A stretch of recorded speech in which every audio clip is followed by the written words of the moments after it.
I am Annette's sister-in-law, so I'm Jack's daughter-in-law, and John is my husband. And I learned how to weave from Auntie Lillian in 1990. I moved to Metlakatla with my husband for the summer, and I had a new baby and didn't know anybody. And Auntie Lillian was 2 houses down and became like my best friend. She was always a very generous teacher with lots of people around here, and these were her patterns. She had a couple spots that she liked to go when she was still able, and she would, traipse out there with us in the woods. And she said that usually end of May, June was usually the best. She'd say it's no good if you wait till July. So she would take her little hatchet, and she would start at the bottom of the tree and take a little notch and then make it so that you can, find it. Sometimes she'd make us go out ahead of time and test it to see if we felt like it was ready to go or not. And so then we would go out and we would collect it, and after you collected bark, you would have to process as much as you possibly could until you couldn't, sit anymore. Like, she would make you sit out there the whole day and take all the outer bark off, and then she would divide that bark into 2 pieces.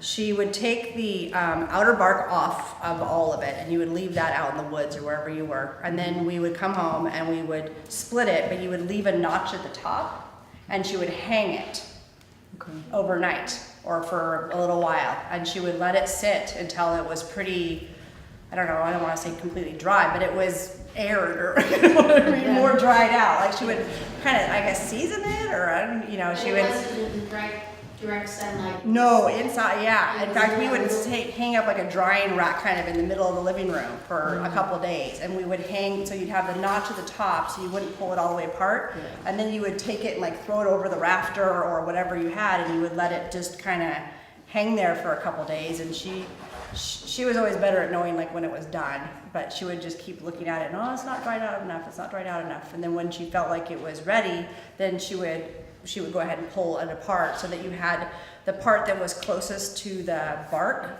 which was a little bit better for the leadies, and then the part that was closer to the inside of the tree that was better for the hooves. So then you would kind of pull those apart, and then she would wrap them.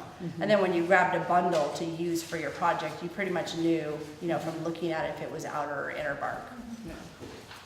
Do you remember what size trees she would collect from? Yeah, she never anything too big, and never anything too small. So in general, she wanted trees that were, somewhere around that big around. I'm kind of trying to remember what she would just that one's too big, that one's too small. She would kind of look until she found one that she thought was just right. And then she would always check to make sure that 2 things, that there wasn't too many knots in it, trying to make sure that it was an area where you could pull without running into too many knots. And then she would also look to see if it was starting to turn, so that when the tree was going up, you didn't end up with bark that was twisting around the tree. So she would try to see if she thought it was gonna, and sometimes when you started to pull, you realized it was gonna do that anyway, but that was kind of her criteria. It's like this medium-sized tree, and you had to make sure that it was as little knots as possible, and you wanted one that was going to be as straight of grain as you could. What kind of materials did she use for her false embroidery? The dark was always maidenhair fern, and then the white was, she called it bear grass. She would say, the one out by the road. That's what she would say. And then, the maidenhair fern, she'd always pick in May and June when it was really long and nice and soft, and preserve it for the year. She would pull that little center, what's that little pith out? Yeah, and she'd pull the pith out, and she would just sit there and clean all the piths out of it. And once all the piths were removed, she'd let them sit and dry. And when she rehydrated it to weave, did you have to do it in the morning or the night before, soak it before you?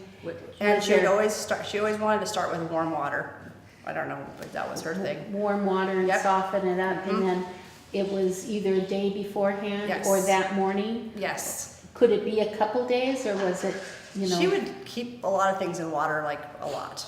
I don't know, she just always seemed to have buckets of water around with different things in it, you know? Going. Yeah, different things going. Like she would have her, when she you know, she would start her basket and get it going, and like maybe a day or two before she knew she was getting ready for a design, she would put the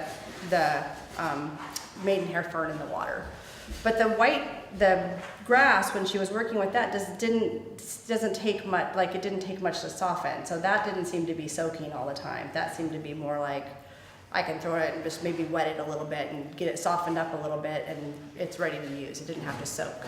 So when she started a basket, she had all her material ready for that? Yes. Oh yeah, absolutely. She had everything planned out, and she had all of her leadies, and she knew how long, and she had all of her who's all ready to go, and Okay. yep, everything all set up.